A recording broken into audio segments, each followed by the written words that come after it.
Olá, eu sou o Shifu Danilo Cossenzo da Wen Kung Fu. Esse vídeo aqui vai cobrir a 4ª temporada da série Cobra Kai.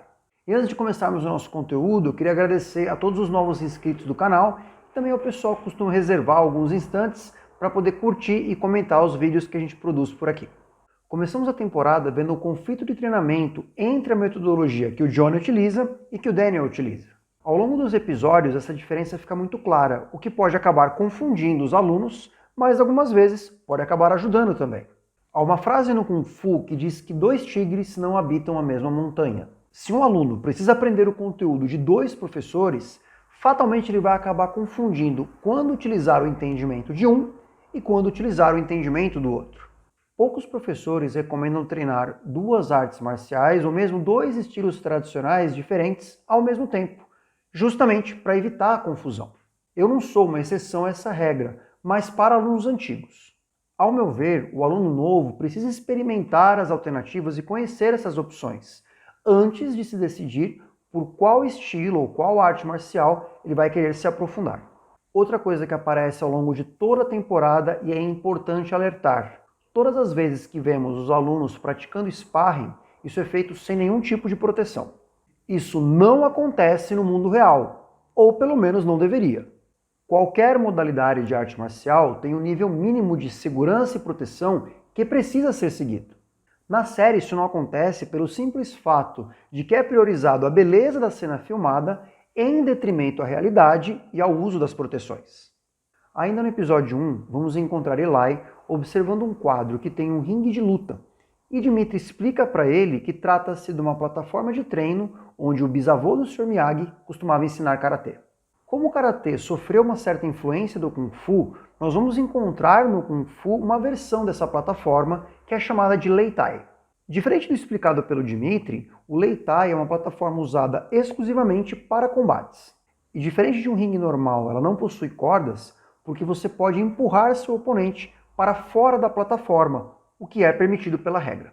Ainda estamos no episódio 1, mas aqui já começam as incoerências. A primeira delas, justamente com o Chris.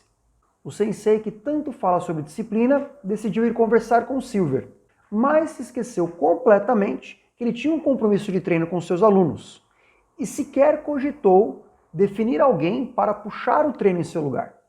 Já no episódio 2, a grande sacada dele está em um dos muitos ensinamentos do Sr. Miyagi. A melhor defesa em uma luta é não estar na luta. E eu já disse algo semelhante aqui no canal. Se você precisa usar um único movimento que você aprendeu ao longo do seu treinamento, significa que você já falhou em uma série de outras coisas anteriores ao movimento que você precisou fazer. Estar atento a provocações, observar os ânimos em discussões e estar atento ao ambiente são algumas das coisas que você deveria observar para poder não estar na luta, como ensinou o Sr. Miyagi.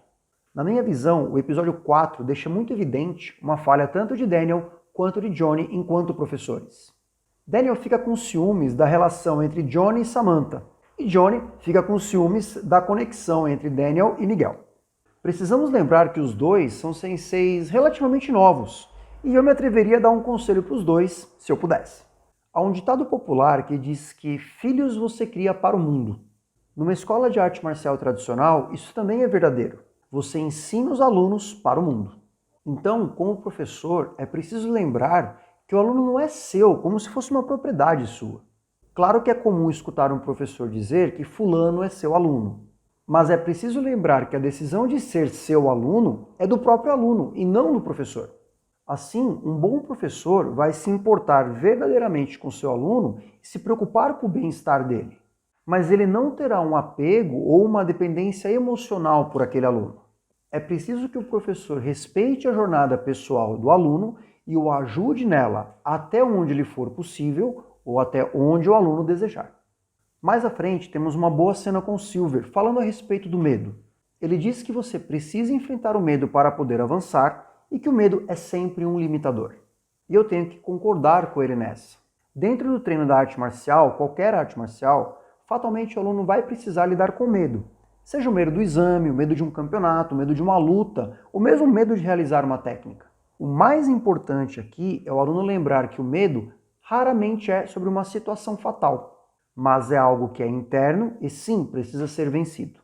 Já o professor deve ser uma ferramenta para apoiar no processo de domínio do medo, mais ou menos como um mapa que indica a rota correta para se chegar num determinado objetivo. No episódio 5, Silver apresenta para seus alunos os 3 Ds para a vitória: desejo, devoção e disciplina. Eu concordo com ele na parte da disciplina. Uma escola e um professor devem oferecer um ambiente que favoreça a construção da disciplina necessária para se avançar na arte marcial. Eu trocaria o desejo por vontade, já que o desejo é uma coisa que vem e vai, enquanto a vontade é algo muito menos volátil do que o desejo. E no lugar de devoção, que é algo praticamente religioso, eu colocaria no lugar a intenção. No Kung Fu já existe essa proposta, onde você deve executar as técnicas e movimentos sempre com I, que significa justamente propósito ou intenção. Indo para o episódio 6, temos a cena onde Daniel aborda Robbie e é repreendido por Silver, dizendo que é antiético abordar um aluno de outro professor. Nessa, eu também concordo com o Silver. Não existe nada de ilegal entre um professor abordar o aluno de outro professor. Mas quando isso acontece, o professor que aborda demonstra um grande desrespeito pelo professor do aluno abordado. Como se ele dissesse: o que você está aprendendo é um lixo, não serve para nada. Eu sim sei ensinar de verdade. E no meio das artes marciais, ninguém é dono da verdade. Quem deve julgar se este ou aquele é a pessoa correta para ensinar é justamente o aluno. E chegamos nos episódios 9 e 10 com o tão esperado torneio. É a festa do Karatê no Vale e também a festa das incoerências. Primeira delas, durante toda a temporada vemos o povo de todas as escolas treinando sem uniforme ou com uma faixa branca. Já quando chega no torneio, todo mundo virou faixa preta. Por quê? Ninguém sabe.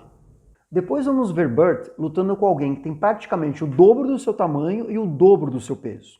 Em qualquer competição que envolva luta, sempre há uma divisão por idade e por peso. Ou seja, essa luta do Burt não tem pé nem cabeça. Dimitri vence uma luta com um golpe na nuca. É um golpe ilegal nas regras do mundo real e também ilegal nas regras do torneio do Vale. Mas Dimitri só seguiu seu sensei, que em 1984 também venceu o torneio com um golpe ilegal. Tori, assim como Lee, também venceram suas lutas utilizando golpes ilegais. Para fechar a questão das regras, é preciso lembrar que todos os participantes são menores de idade. Isso significa que os pais ou responsáveis assinaram um termo de aceitação das regras. Então, com o que vimos nos combates, ou a organização está maluca, ou os árbitros estão malucos, ou os pais estão malucos, ou a Califórnia inteira está maluca, que é o mais provável. O episódio 10 nos reserva outro absurdo. A final masculina é feita sem o uso do Karate Gi. Robbie decide tirar a parte superior do seu uniforme e é acompanhado por Eli, enquanto o juiz só dá de ombros.